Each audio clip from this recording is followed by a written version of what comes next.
Mwanamke umoja mwenye umri wa zaidi miaka 15 hivi auliwa na watu wenye kumiliki silaha wasiojulikana. Mama huyo aitwaye kwa jina la Bi Starewa aliuliwa nyumbani kwake usiku wa siku ya pili kuamkia hiyo jana, na ilikuwa ni wilayani Kitundu katika tarafa la Uvira. Kutokana na hali hiyo, shirika la kiraia Sosiko RDC ya lahani na kushutumu kitendo hicho ya kiunyama, na wanahalika wakuu viongozi wa kushirikiana na wazalendo ili kuepusha wakaaji na maafa yanayotokana mara kwa mara katika muji na tarafani Uvira. Bunge la jimbo ya Kivu ya Kusini imetoka kupasisha kalendari kuhusu vikao vya bunge vya Machi mwaka 2025. Hayo yamefanyika hiyo jana wakati wa mkutano wao ndani ya ukumbi wa akina mama kunako munisipaa ya mjini Uvira, ikiongozwa na spika wa bunge la mkoa. Ni wabunge 16 juu ya 48 ndio wamediriki kikao hicho. Kalenda hiyo ndiyo inayo ratiba ya hoja zote zilizopasishwa kujadiliwa bungeni katika muhula huu wa Machi. Spika wa bunge jimboni Mheshimiwa Fiston Kabeza anatueleza yale yatakayojadiliwa bungeni kwenye kipindi hiki cha Machi, kwenye maiki ya mwenzetu Idrisa Wasesa bin Ali. Kikao ya leo ilikuwa kikao mzuri na waza mlifuata, na ya muhimu ni kwamba tulifanya kalenda ya makazi ambayo tutafanya kwa hii muda, na hili imefanyika. Mnawaza mko mashahidi, na tunafurahi sana kuona hii imefanyika leo, na tutaendelea kutumika.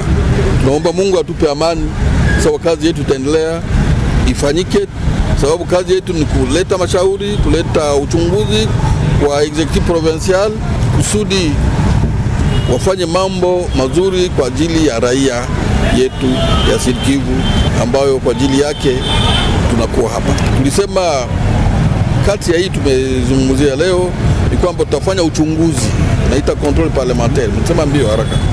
Tulisema ya kwamba tunafanya formation kwa ajili ya badepite. Unajua badepite sisi na vijana na wengine tungali wapya, wanahitaji formation kusudi kumetrize mambo fulani fulani. Tulisema pia kwamba itakuwa ya lazima kufanya budget rectificatif, kuchunguza budget ambayo tulifanya mwaka jana kwa ajili ya matumikio ya jimbo, tuona nini itakuwa ya muhimu kufanya par rapport kufuatana na mambo inakumba jimbo letu kwa leo. Hii tutaomba executive ijikaze kufanya budget hiyo adapte kwa hali ya mpya.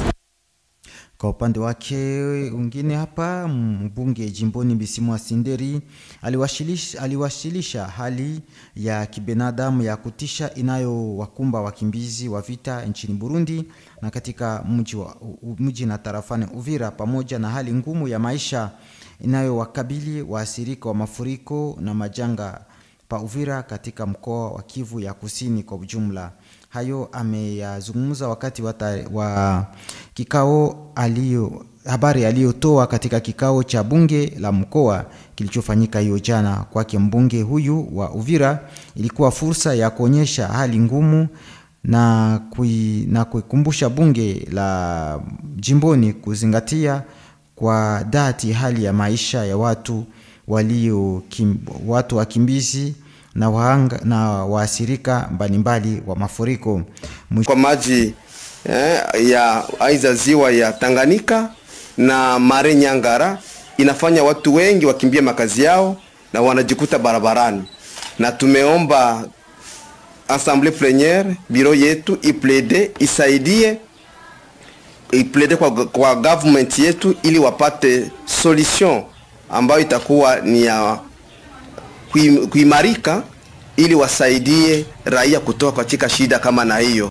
Tunazidi kuwa nanyi tu katika taarifa ya habari. Watumishi wa shirika la ulinzi Magenya Protection waendelea kudai mishahara yao ya miezi misita. Katika mahojiano walioyaendesha na chumba chetu cha habari hiyo siku ya tatu, watumishi 7 washitaki chumba cha akiba SNSS kwa chanzo cha wao kukosa mishahara yao. Tresor Kayoka, msimamizi wa Magenya Protection hapa Uvira, ataja kuwa ingawaje vibarua walivyoandikia SNSS pia viongozi hata mgomo wa kuketi mbele ya ofisi ya SNSS, hakuna suluhisho kwa tatizo lao.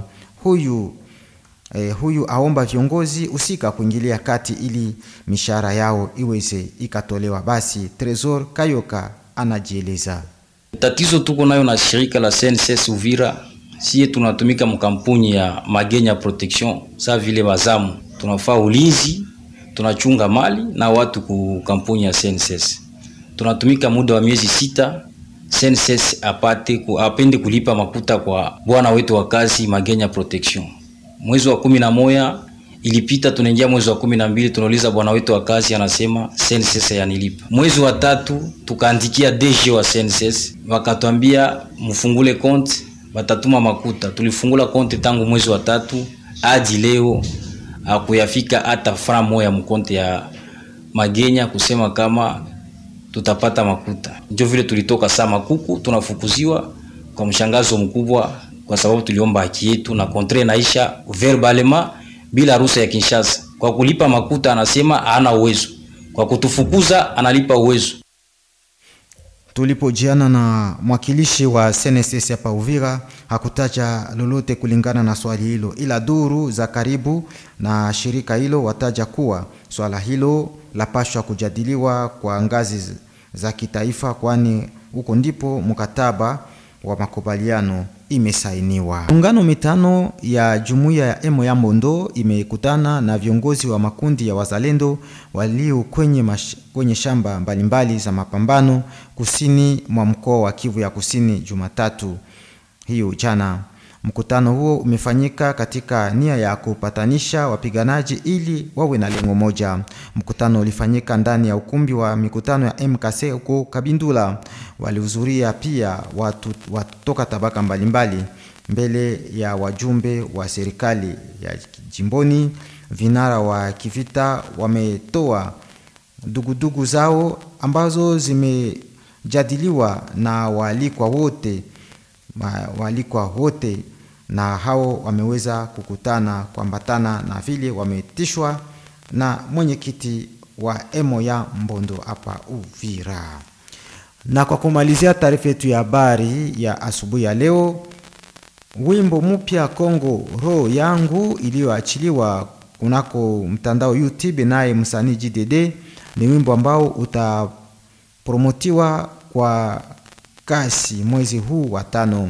Uthibitisho huo ni wake kiongozi kwa muda wa umoja ya watangazaji habari wa usikao na mambo ya muziki ama Union des Chroniqueurs d'Uvira. Ameyanena hiyo Jumatano wakati wa mahojiano yake na ripota wa redio yako kwake Ritie Mbindo. Chaguo ya wimbo huo imekuja baada ya kusikiliza nyimbo zote zilizoachiliwa hivi karibuni na wasanii wa nyumbani. Wanamemba wa muungano wa kronika mjini Uvira